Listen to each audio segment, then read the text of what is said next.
All right, Assalamu alaikum. So let me share my screen for today.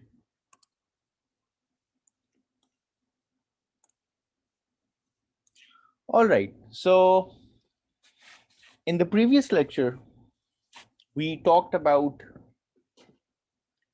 Brillouin zones.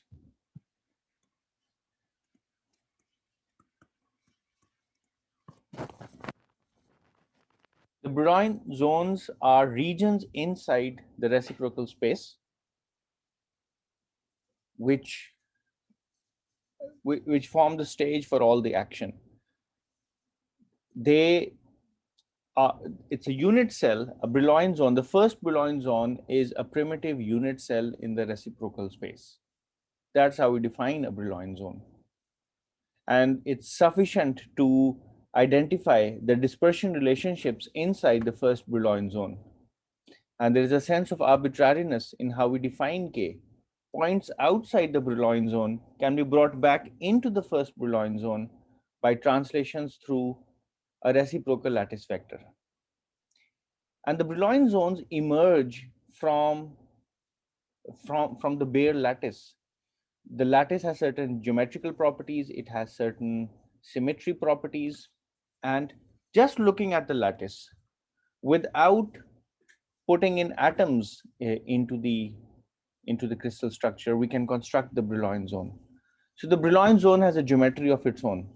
In 2 dimensions, for example, a square direct lattice will have a square reciprocal lattice. A rectangular direct lattice will have a rectangular reciprocal lattice in 2 dimensions, and so on. A cubic direct lattice will have a cubic reciprocal lattice and a reciprocal Brillouin zone. So the Brillouin zone emerges from the properties of the lattice itself. Now, in a real crystal, we have to place electrons inside the crystalline structure, which means that electrons occupy certain points inside the K space. When we discussed the quantization of electrons, the free electrons inside a solid, we came up with a dispersion relationship. It was the dispersion relationship for free electrons was a parabola.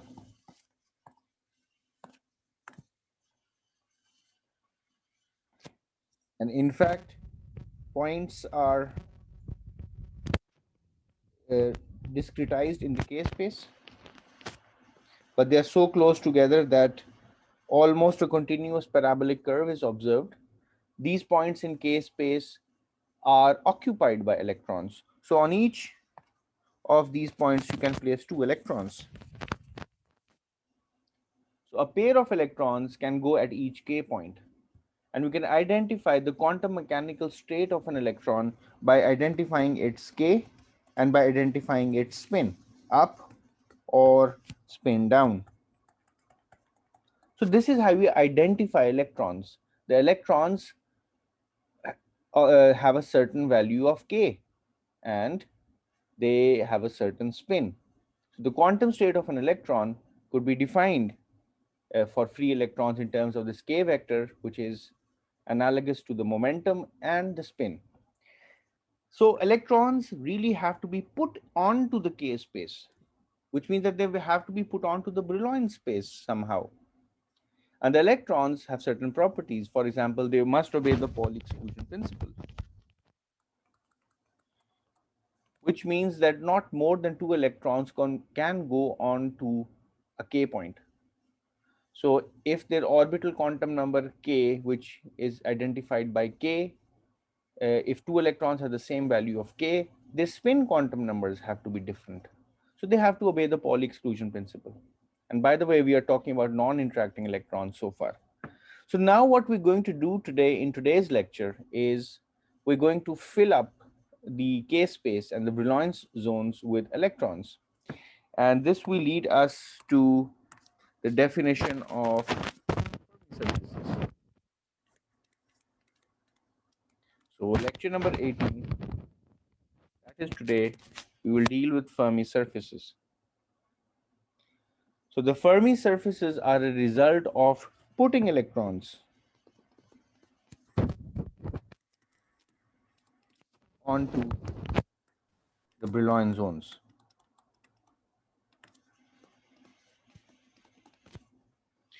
And by the way, a quick recap is that the Brillouin zones can be constructed in a nice geometrical fashion. So there's a recipe for constructing Brillouin zones. And we looked at that recipe in our previous lecture. In short, the Brillouin zone is, the first Brillouin zone is the Wigner site cell in the reciprocal space. All right, so let's start our discussion on Fermi surfaces with 1D. Because as you noticed in this course, we've started our discussion mostly with 1D solids because they are easier to understand. All right, so let me draw the first Brillouin zone for a 1D solid. And so I have 0, I have pi by a, and I have minus pi by a. And suppose I draw a band. This is my lowest energy band. I can call it the n equals 0 band. N is the band index here. And suppose I just have this single band inside this solid, and it's a one-dimensional solid. This is my k axis, and this is my energy axis. All right, now how many k points can exist in this first Brillouin zone? So I would like to pose this question to you. How many k points do we have inside this first Brillouin zone? L over A, where L is the length of the crystal. So L over A, which is the same as N, which is the number of unit cells. Okay, so we have N unit cells. Now, if our material, suppose it's a, I don't want to call it a metal or an insulator as yet, but suppose our material is monovalent and the unit cells are primitive.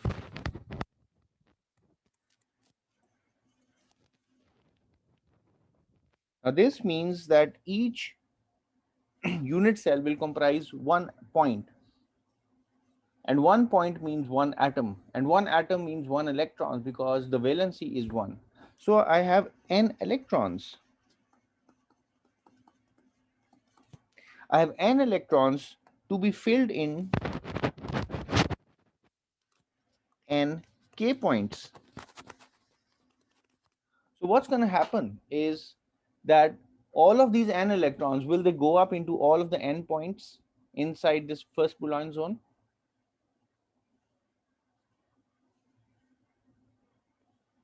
So how many Yeah, of those n k points in the first Brillouin zone will be occupied? sure. Half of them, Half of because them will be each we have two exactly. region So is there are n, exactly, Baki. So there are n points, half of them will be occupied. So this Brillouin zone will be, and they will be symmetrically occupied. There's no electric field at the moment. So half of this Brillouin zone will be occupied with electrons. It's a monovalent atom, primitive unit cell. Each unit cell has one atom has one electron, so there are n electrons, there are n spaces available, but electrons would like to pair up and make their spins opposite and fill up half of this band. Now, if we are at 0 kelvins, this separation between the filled and the unfilled band, as you know, at 0 Kelvin, this is called the Fermi energy. And in general, at any temperature, this is called the chemical potential. So the Fermi energy, let's focus our attention at 0 Kelvin. So I don't have to, I can use the term Fermi energy. So the Fermi energy demarcates the surface between the filled and the unfilled states. So half of the band is filled and half of the band is empty. All right, so far so good. And this diagram here represents the scenario when the electric field, which are now represented by this sans serif E, is zero. There's no electric field on these electrons. Remember, this is a simplistic picture, and the question whether we have one-dimensional metals or not is another question. But at least for conceptual understanding, this is how we should go about it. Now, if we were to apply an electric field, what's going to happen? How will this? Of course, the Brillouin zone will not change. The first Brillouin zone remains what it is because the first Brillouin zone is a result of the geometry of the lattice. It's not going to change. So what is going to change is the occupancy of the K levels inside the first Brillouin zone. So what does an electric field do? Now I want to answer the question whether what kind of material is this, whether it's going to conduct electricity or not.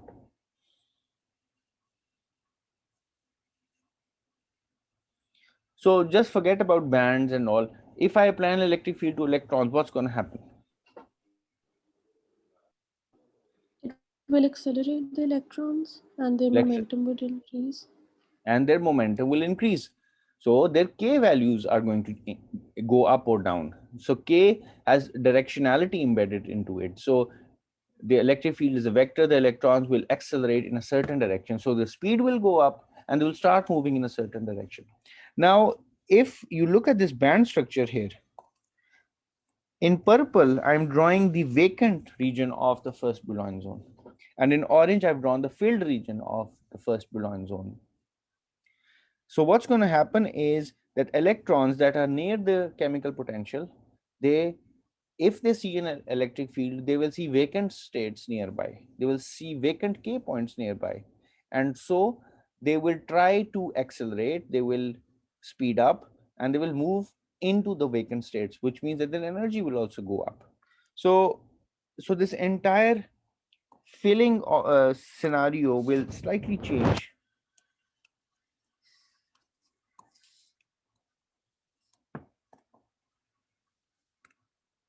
So these are my bands. These are my first Brillouin zone. This is the scenario for electric field 0, and here I have electric field is not equal to 0.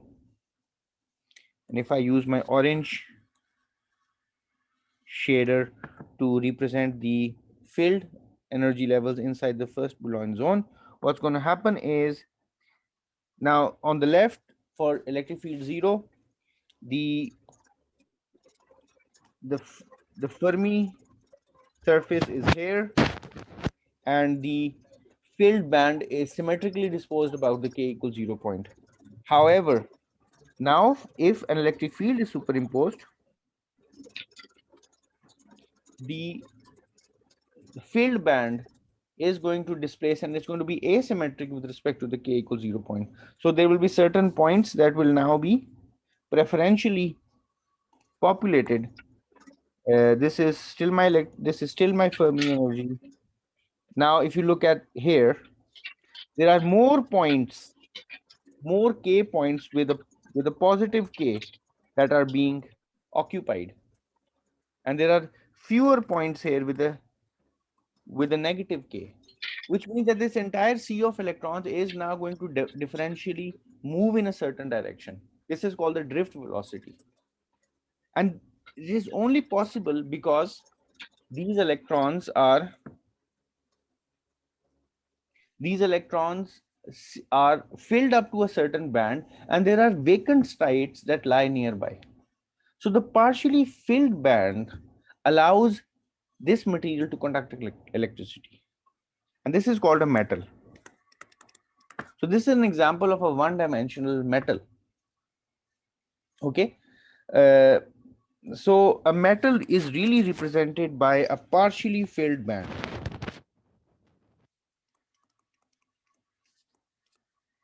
So there have to be some vacant case states that lie in the vicinity of the Fermi energy. If these vacant states don't exist, then the band will not, then the material will not conduct. So this is how we define metallicity or conductivity with the help of band structure. Now, in the scenario of having a divalent metal, if we had a divalent metal,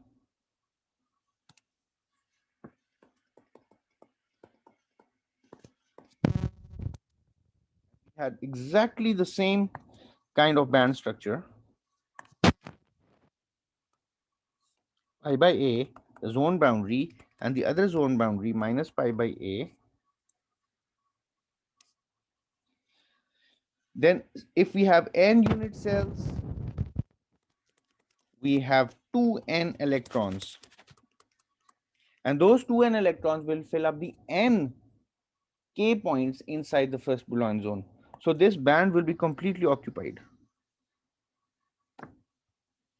If there were other energy bands lying nearby, like this band, let's not use the orange color here. Let's use black. Black represents our bands. Okay, so this is our next band. This is our n equals 0 band, n equals 1 band. Now we have a divalent metal. Now this band is completely filled. The lowest energy band is completely filled, and there is some gap between the two bands.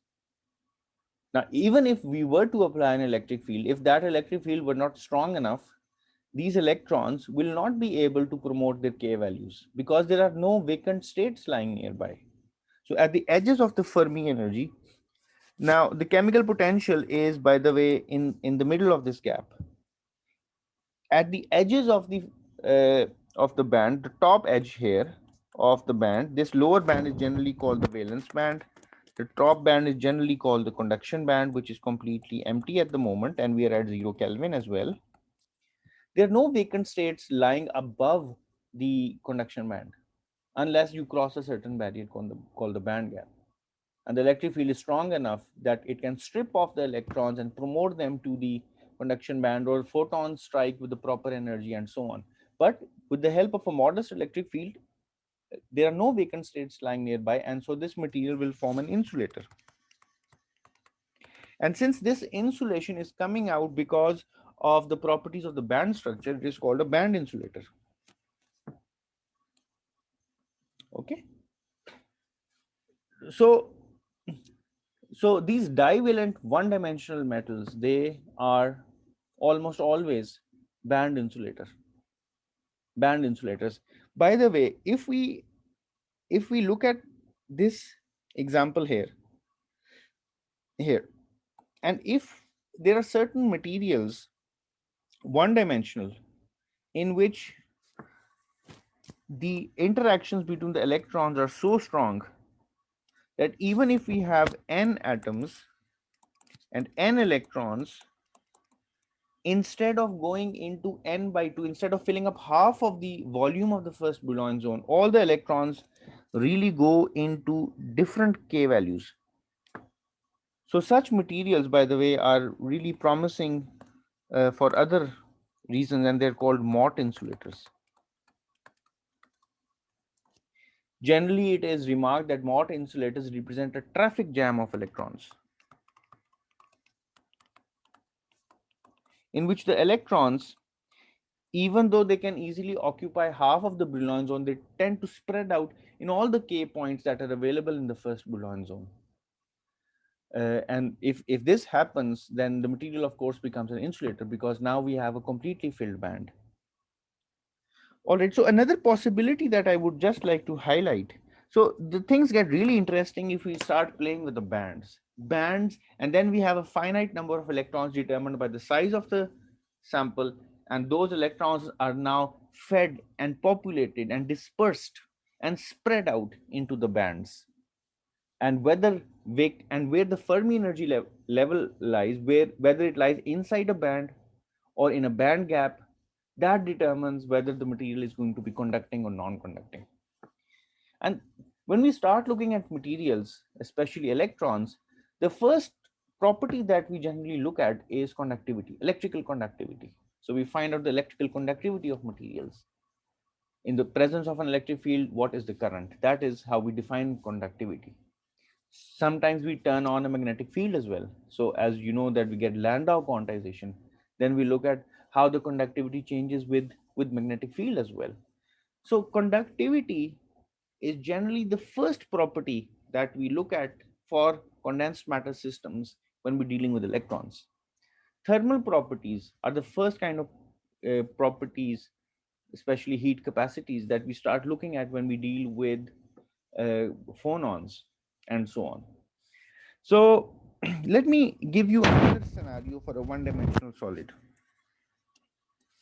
Suppose we have some, by the way, this material here that you are seeing on the screen at the moment has a band gap. So there's a band gap between the conduction band and the valence band. Depending on the size of the band, we can qualify this material as an insulator or a semiconductor. If the band gap is large, it is generally called an insulator. If it's small, of the order of 1 or 2 electron volts, it's called a semiconductor. Something that is 3 or 4 electron volts higher is generally remarked as an insulator. For example, diamond, which is 4 electron volts. Silicon and germanium, which are less than 1 electron volts, they qualify as semiconductors. All right, so another interesting scenario is, suppose we have a band structure of this kind.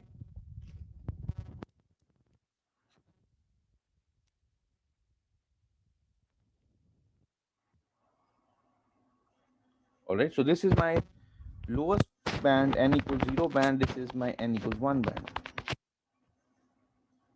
All right, so I can have a scenario of this kind, and we'll look at examples of this when we deal with 2-dimensional and 3-dimensional examples. So let me draw the other diagram that I earlier drew. That diagram looked like this.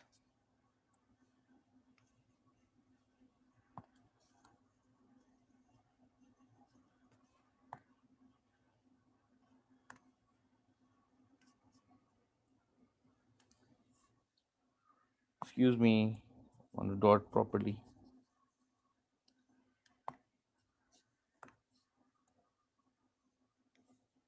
Now this diagram, this is my conduction band, this is my band gap. At the bottom I have the valence band, and at the top I have the conduction band. Now if you see in this right diagram, the top of the valence band and the bottom of the conduction band, they have the same value of K. Okay, and that K is at the edges of the Brillouin zone. Such a material which shows this kind of band gap is called a direct band gap material, which means that the top of the valence band coincides with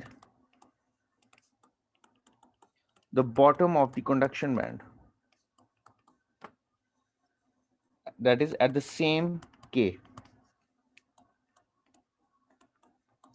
This material that I've drawn on the left, on the other hand, has the bottom of the two bands, they coincide with one another, and the top of the two bands, they coincide with one another. So this is not a direct band gap material. All right, so this, by the way, is called an indirect band gap material.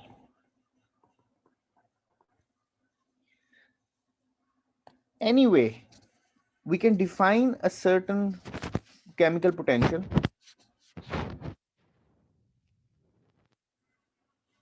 Okay, suppose this is my Fermi energy or chemical potential. The Fermi energy, as you know, is depends upon the number of electrons that are available. So now what's going to happen is that this lower band is going to be filled up to the chemical potential, and this upper band is also going to be filled up till the chemical potential. So even if we had a divalent metal which contributes 2 electrons, now if those 2 electrons per atom go into different bands and the band structure looks like what I've drawn on the left, then I have two partially filled bands, even though I have a divalent metal. All right.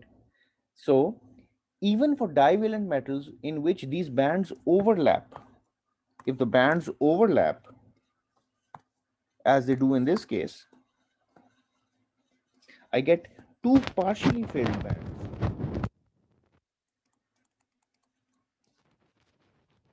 And these two partially filled bands means that you apply an electric field, or electrons in both of these bands have some place to go. There are empty parking lots nearby for the electrons. So they will move into those empty parking lots and they will start conducting electricity. So divalent metals in which bands overlap. In other words, the top of the lower band is higher in energy than the bottom of the upper band, which means that the bands are going to overlap. For such overlapping bands, we can have two partially filled bands, and this divalent metal can still qualify as a as an as a metal, as a conductor of electricity. Okay, so it still remains a metal. And we, in the three-dimensional case, a very nice example is for calcium. Calcium is a divalent metal, but still it's a conductor. Calcium conducts electricity. It's a metal, and the reason is precisely because of these overlapping bands. So any questions before we move on to 2D and then we move on to 3D? So now what we're doing today is looking at Fermi surfaces.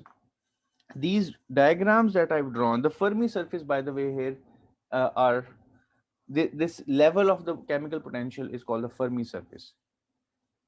In 1D, the Fermi surface are just 2 points. So this point here, this point here, and this point here, this point here, and this point here. These are points which constitute the surface the of the electron landscape. So the Fermi surface is the boundary, the transition point between the filled and the unfilled electron levels. And of course, these are just 4 points here in this particular example. So the Fermi surface are 4 points in this one-dimensional solid. Okay, so in 2 dimensions, the Fermi surface is going to be some line. And in 3 dimensions, the Fermi surface is going to be a 2-dimensional surface. So it's the boundary of a volume. In 3D, the volume is 3D, so the boundary is 2D. In 2D, the volume is 2D, so the boundary is 1D. In 1D, the surface, the volume is 1D, so the boundaries are points. Okay, so that's what I'm trying to say here.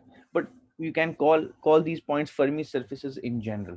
So what we're studying today is fermiology. How do the Fermi surfaces look like? Okay, and they have important bearings on the electronic and physical properties. So now let's move on to 2D. But before that, any questions?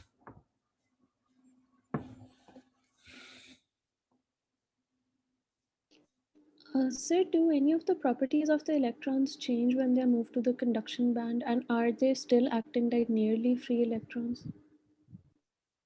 The electrons here, whenever we have the band structure of this kind and we have gaps, we do not have free electrons, rather we have nearly free electrons. And depending on the size of the potential, whether Vg is large or small, we can have different kinds of properties. The bands in the conduction band can have a different curvature than the bands in the valence band. When the curvature changes, the effective mass changes. So so the key point is that the properties of electrons, yes, they do change depending upon which band they lie in. The curvature of the band, the properties of the band that changes the effective mass and so on. Right? Yes. So the electron So, changes its mass when it goes from one band to another. all right. So, for the same metal, the valence band and the conduction band can have different curvatures. Exactly. All right. Thank you. Let's any more questions? I just need a 1 minute break to get some water. Any questions?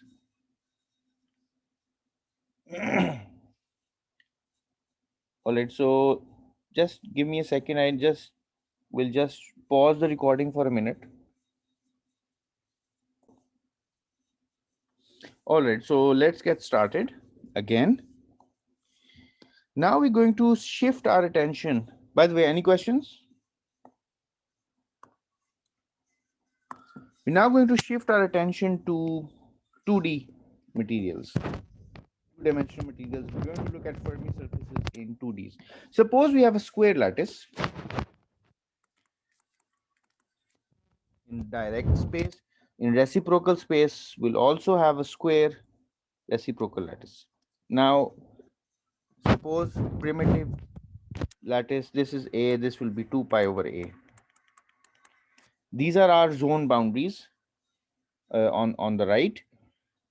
So this point is, say, if this is my K x axis, this is my K y axis. This point here is pi by A 0. This point here is minus pi by a 0. This point is pi by a 0 pi by a. Here I have 0 minus pi by a. And likewise I have the corners as well. This is pi by a, etc. So this is my first Brillouin zone, and this will have a certain volume. Now when I say volume, it for 2D case it means an area, but I'm not going to be very rigorous here. This is the volume, this is the size of the first Brillouin zone. How many K points does it contain? It contains N points. Okay. Now if I have a monovalent atom and one atom per unit cell, one electron per atom, which means one electron per unit cell, I'm at 0 kelvins. What does the Fermi surface look like? Forget about periodic potentials. For free electrons, what does the Fermi surface look like? Quantized free electrons.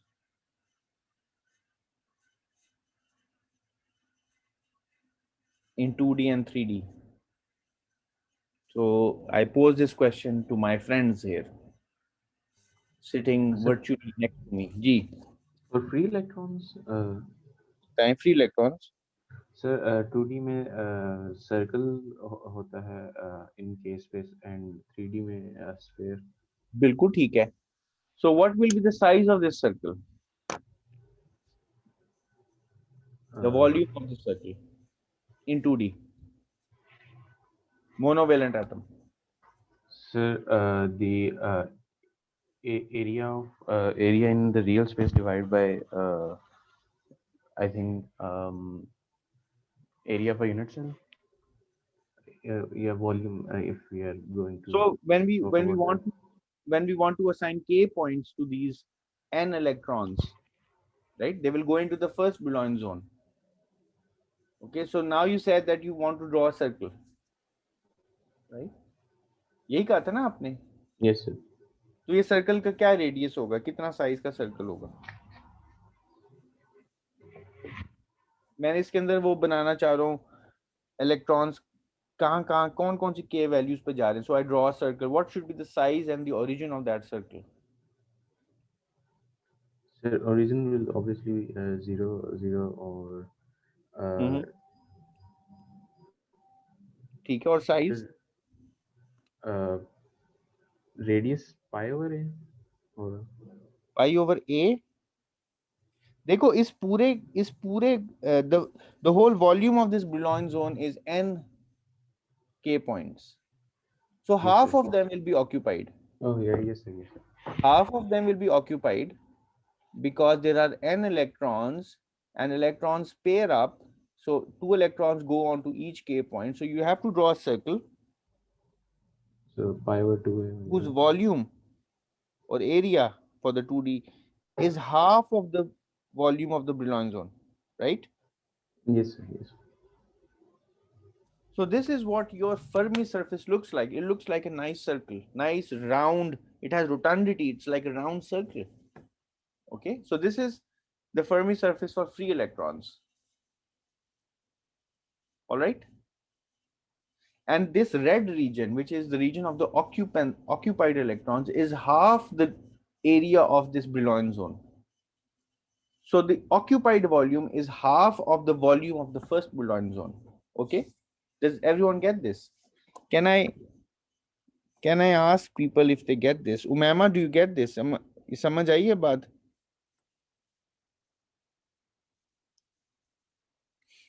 सना, फातिमा, हैदर, समझ आई है ये बात? Sir I had a question. जी जी. Sir आप जब कह रहे हैं Yes, कि sir, half I of get. The area होगा, तो this should not necessarily mean कि इसका जो रेडियस है वो भी पाई ओवर 2a होगा ना. ये तो तो नहीं कैन यू मतलब. कंफर्म कि हाँ एरिया तो बिल्कुल नहीं, रेडियस तो वो नहीं होना चाहिए. yes, बिल्कुल बिल्कुल, यानी कि ऐसा रेडियस बनाए कि जो yes. उससे जो एरिया बनता है वो हाफ हो जाए उसका. So if you look at the total area or volume of this Brillouins, it's 2 pi over a into 2 pi over a. It's 4 pi square over a square. This is the volume of the first Brillouin zone. Okay. Now you want the volume of your Fermi surface to be half of this. So 2 pi square over a square, which means your 4 over two, sorry, it's a area. So 2 pi ki square is equal to this. Okay, where ki is now this radius here. This is ki. Let's call this ki. Okay, so 2 pi ki square, which is the area of the Fermi surface, Fermi volume is 2 pi ki square. This must equal 2 pi square over a square, which is half of FBZ. Okay, so this means my ki square must equal pi a square. This means my ki must equal under root pi over a. Okay, so did I answer your question, Heather? Yes, sir. But why did you include a factor of 2 pi, sorry, 2 while writing the formula for area? Shouldn't it be pi ki square? नहीं, अब 2 तो लिखने की जरूरत नहीं है ना, क्योंकि this is the volume of the Brillouin zone. This is the volume of the Fermi surface, which is half. That has all the electrons in it. All right, all the n electrons go into a volume which is half of the volume of the first Brillouin zone. So now what we are doing is we found out what the area, what the volume of the Fermi region is, and then we just find out the radius that gives us this area. We don't need to put in 2 anywhere, I think. Okay, because that 2 factor is here really. The factor of 2 you're talking about electrons is really here. ठीक है? Yes, sir. Thank you.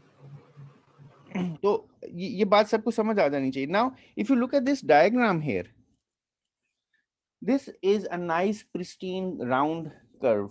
A Fermi surface is a circle here. Okay, and the Fermi region is this circle. Now, the question is, what is the role of the Brillouin zone here?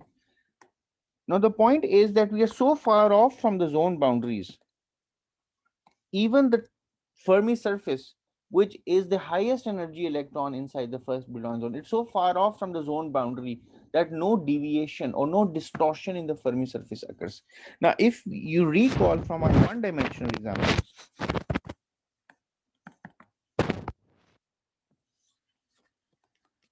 excuse me.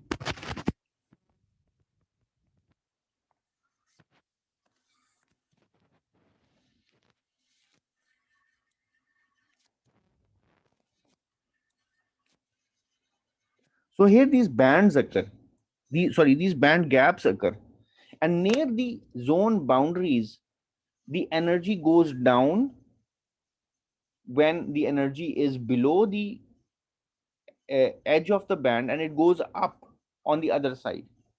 So this distortion in this nice curve occurs for a one-dimensional solid as well. So in 2 dimensions, this distortion occurs whenever the electrons have k values that are near the zone boundaries. Would their energies tend to reshuffle because of the presence of the energy gaps at the zone boundaries? So whenever we have these zone boundaries, we'll have energy gaps. Now those energy gaps means that certain energies will be higher and other energies will be lower. If we look at the example here in the 1D case, if there were, sorry, I just need to use the proper. So let me zoom in here. So this is my zone boundary, say pi by A. This is my band. Sorry, excuse me.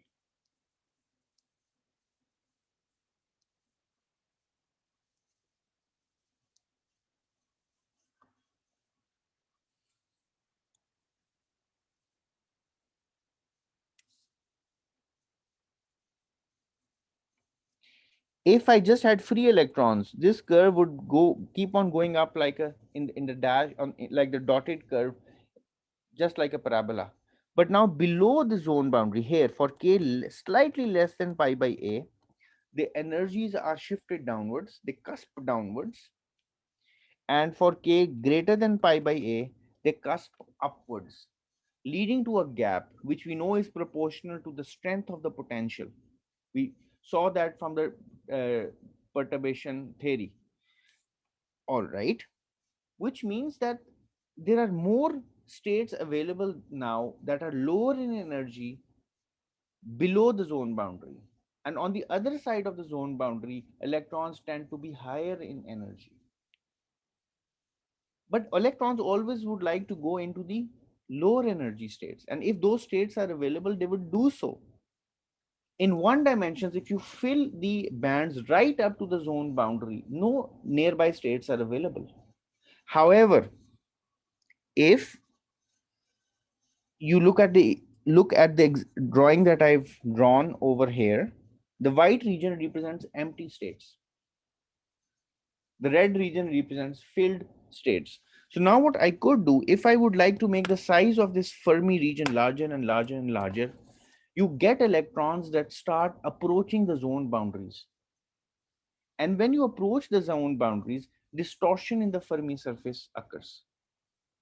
Okay, so now let me exemplify this with the help of some nice diagrams. And three diagrams. I would like to draw three diagrams.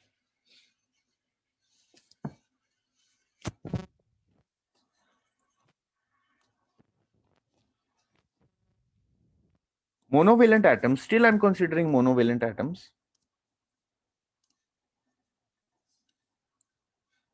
Free electrons, so monovalent 2D atoms, 2D elements. The Fermi region is a nice circle for free electrons. No distortion occurs whatsoever because there are no band gaps, etc. Now, if I turn on an intermediate field, an intermediate potential, periodic intermediate potential, this means that at these zone boundaries, there is going to be some discontinuity in the energies. Inside the zone boundaries, which is the lowest band, the energies are generally lower, and they are generally higher in the higher band. Okay, so what's going to happen is that if this potential is switched on, the points that are closer to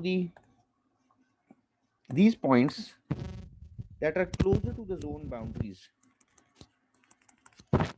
these points here, these regions here,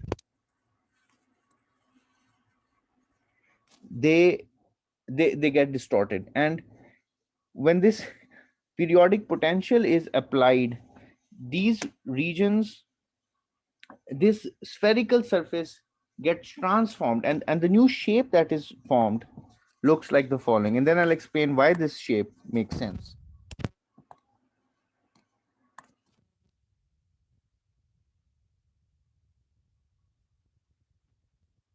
I'm exaggerating the view here just for conceptual clarity.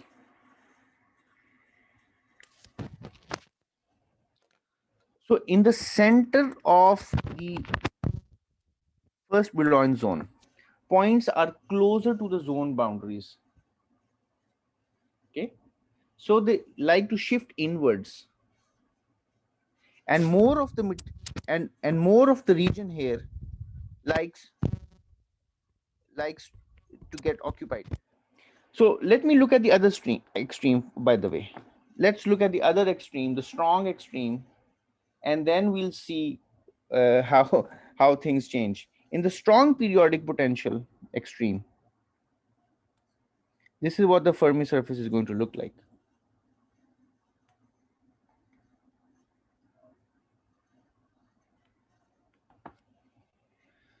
So what's happening is, at near the zone boundaries, notice that near the zone boundaries, near this region, the energy is lower than what it would otherwise be for a free electron. So the solid curve here is lower in energy than the dotted curve. which means that this is a lower energy state. So electrons would like to bulge towards the zone boundaries, okay, because the electrons are now in a lower energy state than they would be otherwise.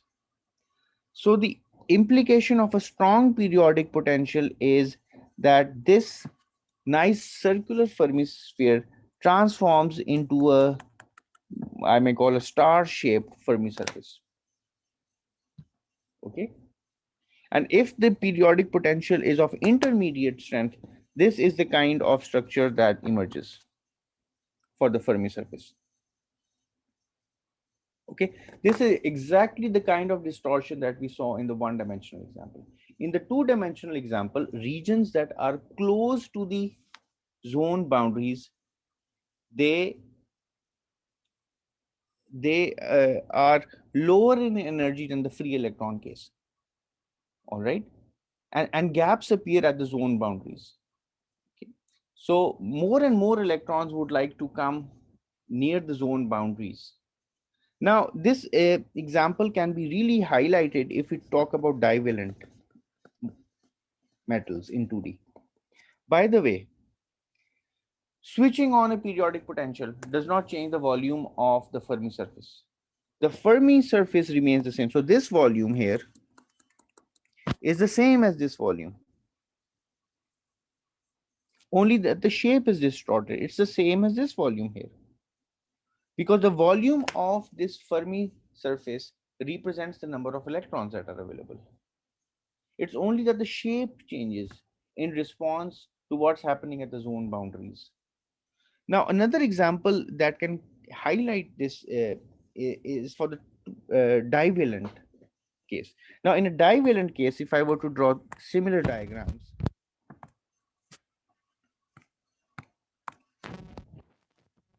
यहाँ पे बात सही तरह समझ आएगी divalent में.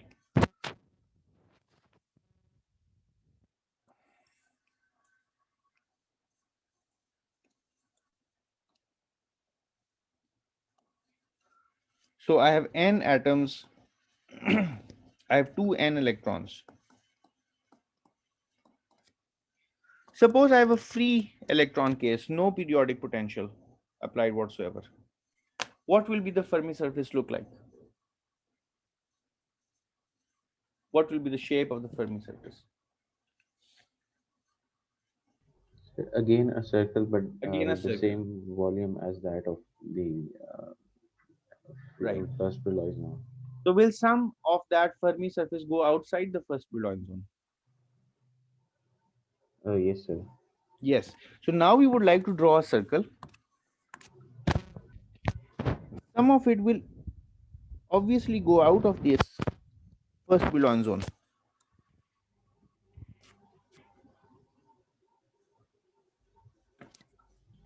So this is the scenario for free electrons. All right. By the way,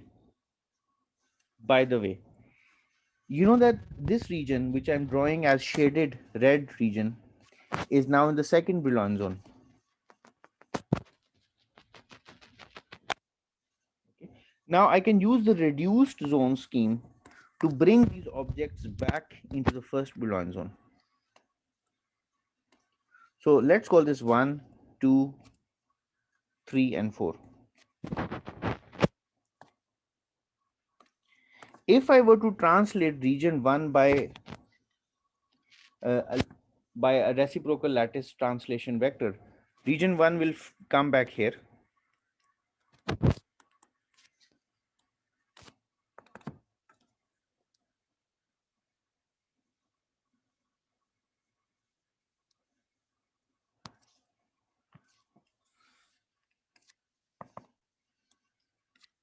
Region 2 will come back here.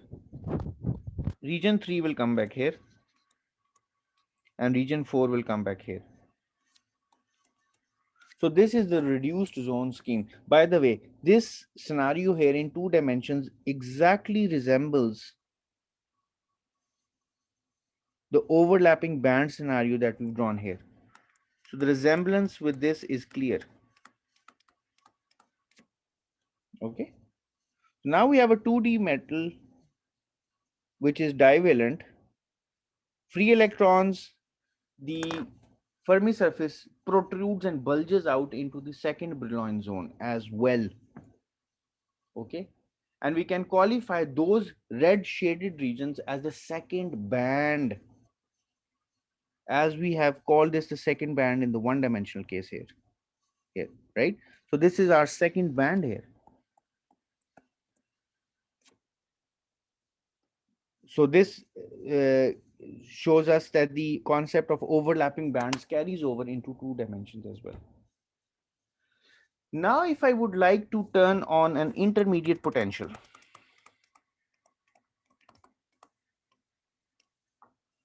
the scenario gets slightly tricky, because on this zone boundary here, there is an energy gap. Electrons that in the second band have a higher energy than electrons in the first band.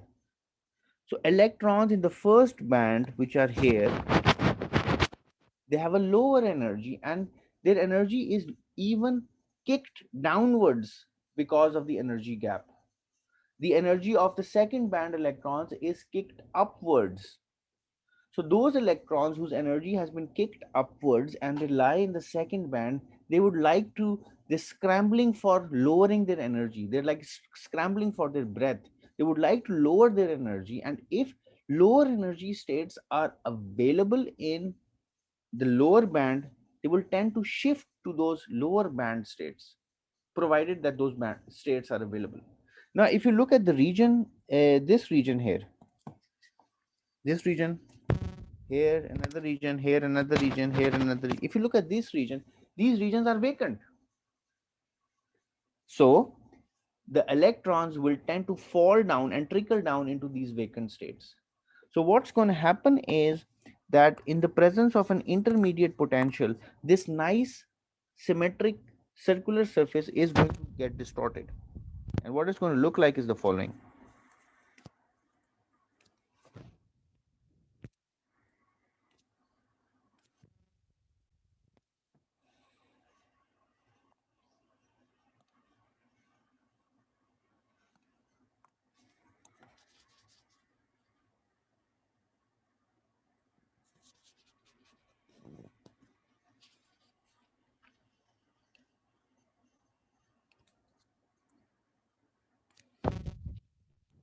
So the red regions in the first and the second Brillouin zones now represent the filled energy levels. And the energy levels are now, the Fermi surface is no longer spherical, rather it has been distorted, especially at the zone boundaries. Electrons from the second band drop down into the vacant energy levels in the first band because those energy levels are available. And that's why this distortion of the sphere occurs at the zone boundaries. All right. Now, any questions about this? Because I need to ask you a question here. But do you have any questions for me at this stage?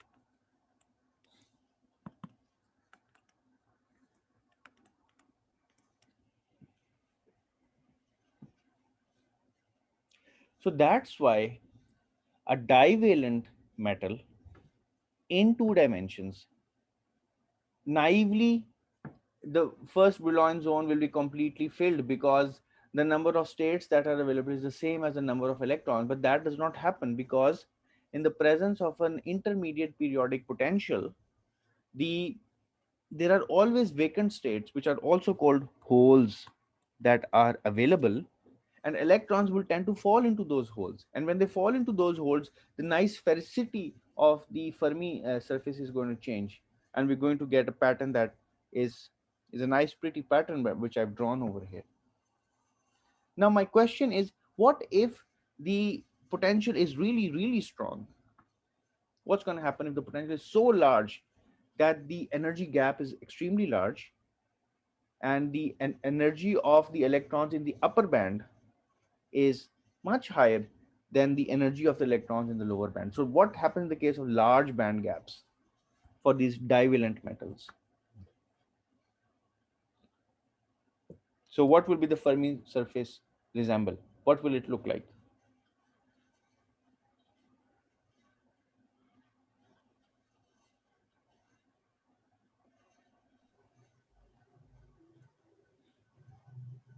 Any questions? Any ideas? Bakir? Sir I think जो सारे के सारे electrons हैं वो first blowing zone के अंदर ही आ जाएंगे. Shabash. So what's going to happen now is, since the band gap is so large, electrons will not like to go into the higher energy band, and vacant states are available in the lower energy band. All of these holes are available. So this space is going to be completely filled in the presence of a really strong periodic potential.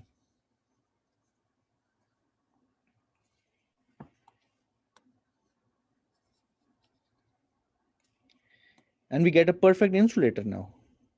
So 2D divalent material in the presence of weak periodic potentials or intermediately strong periodic potential is a metal like calcium, but in the presence of a really strong periodic potential it becomes a band insulator. This is a band insulator.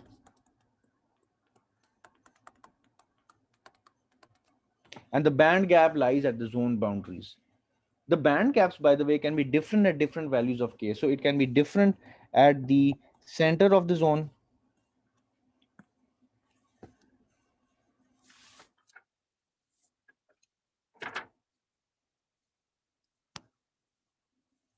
So it can be different at the center and it can be different at the edges of the zone. So now we have an example of a two-dimensional band insulator. And 2D divalent metals conduct electricity because there are vacant states available in the first Brillouin zone, and the Fermi surface is distorted so as to bring in electrons into the first Brillouin zone from the higher Brillouin zones. Okay, and still vacant states are available. So you put some energy into the system by applying an electric field. Electrons in the first Brillouin zone still have vacant states available, holes are available, so those electrons can jump into those holes, which means that they can go into the vacant case points inside the first Brillouin zone. Okay, and if the periodic potential is really strong, blockage occurs, electron blockage occurs, and the material becomes a band insulator.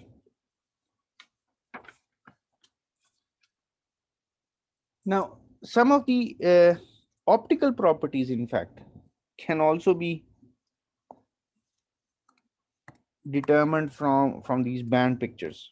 So I'll just give you a brief overview of some optical properties.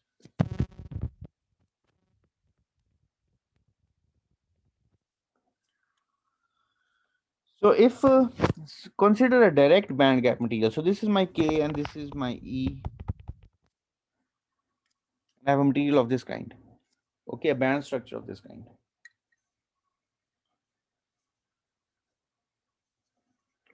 Now this is a direct band gap material. And this is my gap here. This is a separation between the top of the valence band and the bottom of the conduction band. This is the bottom of the conduction band here. And this is the top of the valence band. This gap is called the band gap. Now what happens is that if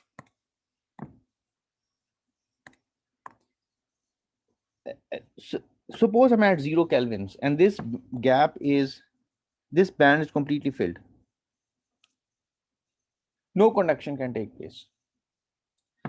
However, if I shine light into the system,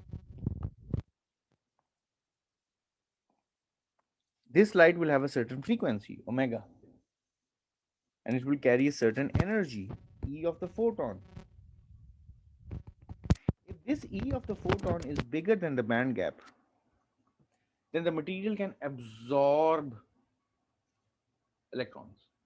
photons. If the energy of the photon is smaller than the band gap, then those photons will pass straight through, and those photons, we will say that the material is transparent for those photons. Now, different regimes of light, they have different wavelengths and different energies. So if I would like to make a table, which let me note it down from, so red generally, if I look at red, yellow, blue, ultraviolet, Ultraviolet is generally above 3 electron volts, blue is 2.7 electron volt, yellow is 2, and red is 1.8 electron volt. So if a material, say, has a band gap, say cadmium selenide has a band gap of 2.6 electron volt, lies somewhere here. So these photons, blue photons and ultraviolet photons, will be absorbed by cadmium sulfide. And blue, yellow, green, those photons will go out. Red will also be transparent. Cadmium sulfide will be transparent to red. That's why the color of this semiconducting material, cadmium selenide, looks reddish yellow. Okay, so that's how different materials get their colors. But there are many more interesting facets why materials get colors. But the key idea is that the band gap determines what kind of photons does a material absorb and what kind of photons does it transmit through. And that has some role to play in identifying the color of that material. Now, if a photon comes in this example, it will simply excite the electrons from the valence band to the conduction band, depending upon what energy does the incident photon have. But it's a direct band gap transition because it's easier to promote electrons from the top of the valence band to the bottom of the conduction band. But there could be other scenarios. Suppose I have a material of this kind, so there's a band here and the conduction band looks like this.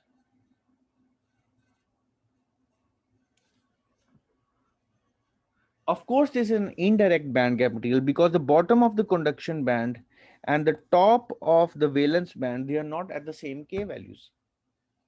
So what could happen in this case is a direct optical transition can happen and an indirect optical transition can also happen. So if this wiggly arrow shows an indirect optical transition because it occurs of an indirect band gap. The indirect band gap is the top of the valence band and the bottom of the conduction band, which do not coincide in their values of K. That's an indirect band gap transition. Now, in any process, in any optical process, not only energy has to be conserved, but the momentum has to be conserved as well. So now this point A and point B, they have different momentums. So that momentum has to be provided by something. It could be provided by the crystal vibrations, but it can't be provided by the electron because the electron has a really small momentum. The momentum of an electron, P, is E over C, H bar K. The momentum of a photon is really small because the C value is really large. So these indirect transitions are really difficult to achieve unless you have some phonon assisted process, some process that is assisted by lattice vibration, something that can provide that extra kick in the momentum, because momentum has to be conserved as well. All right, so optical properties to a large extent are determined by band gaps. Why do we have blue LEDs? Because the band gap allows the emission of blue colored photons from such an LED. All right. So this is all that I wanted to say about the optical properties. But now I would like to foray a little bit into 3D Fermi surfaces.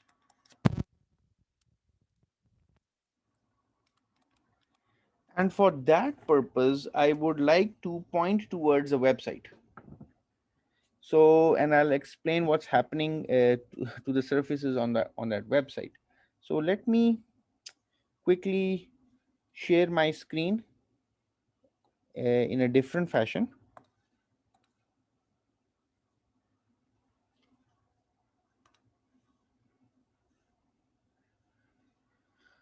All right, so let me just simply share my screen here.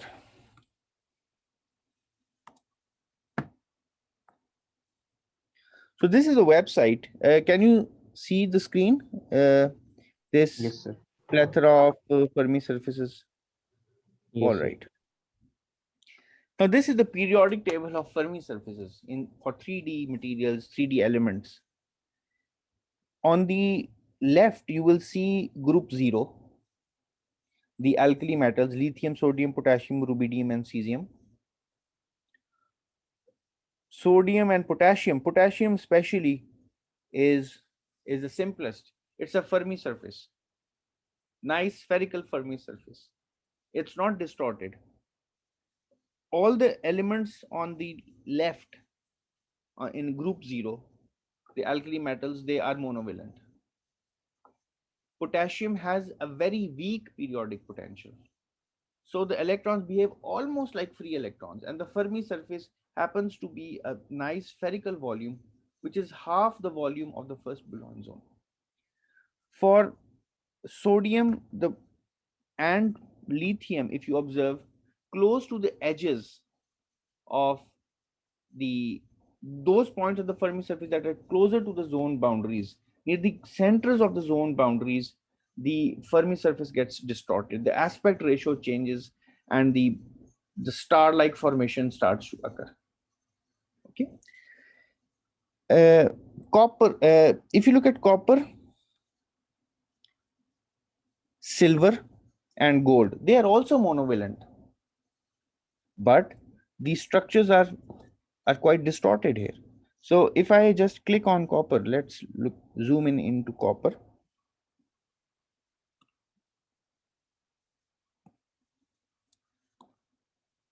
This is what copper looks like. Now the Brillouin zone is not a nice cube, because copper has an FCC structure. An FCC structure means that its reciprocal lattice is BCC, and its reciprocal lattice and the first Brillouin zone therefore are BCC. And if you were to draw the Brillouin zones, which means the bisectors of the planes that bisect the reciprocal lattice vectors in a BCC structure, you get this structure with lots of faces, with 12 faces, the dodecahedron. So the first Brillouin zone resembles a dodecahedron, and I'll give you a homework example that will help you identify those planes. But nevertheless, the first Brillouin zone is no longer a nice cube, because the copper has an FCC structure, and the reciprocal lattice is BCC. You find out the reciprocal lattice vectors and bisect those reciprocal lattice vectors by planes. Those planes form a bounded volume. That volume is a dodecahedron. So the Wigner-Site cell is a dodecahedron, and that is the first Brillouin zone. Now, you have a sphere inside that first Brillouin zone.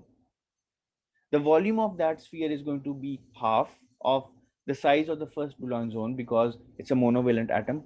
But now there are points that are closer to the zone boundaries than others.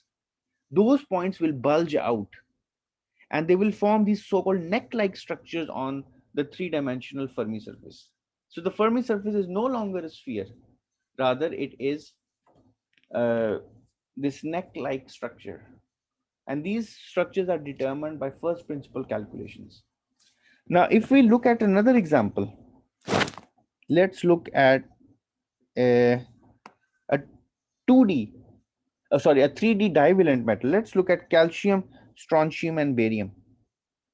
Really interesting structures here. Now, if I click on calcium, this is what calcium looks like. Calcium now is a divalent metal. All right. So some of the regions, this is what the Fermi surface really looks like for this three-dimensional divalent metal. The regions are taken out from the Fermi surface and they go elsewhere. So the concept of these concepts look difficult, and they lead to a wide variety of structures.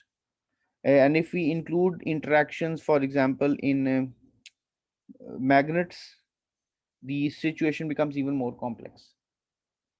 But it is in principle possible to find out these Fermi surfaces. All right. So I would like to stop here, and probably I'll have to shift to the tight binding model, but watch out for my homework. I still am preparing it. And I think that's enough for today. If you have any questions, please feel free to ask.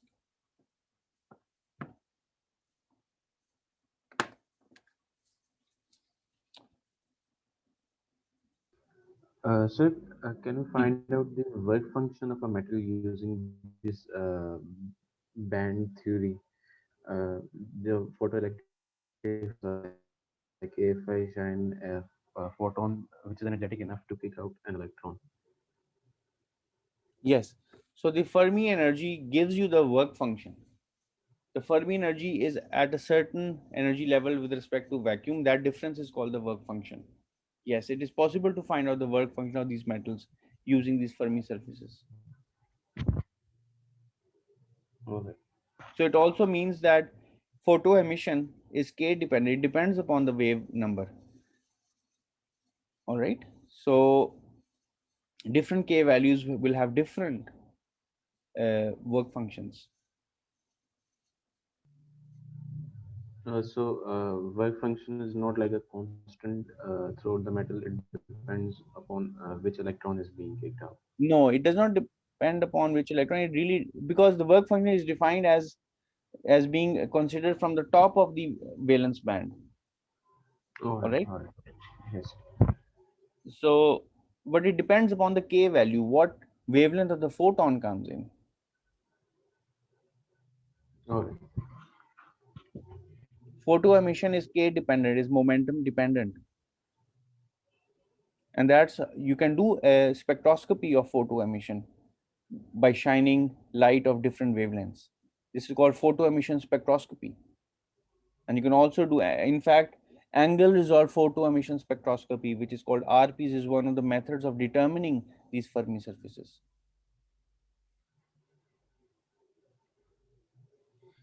All right, so if there are no more questions, I would like to thank you all. Inshallah, see you on Tuesday.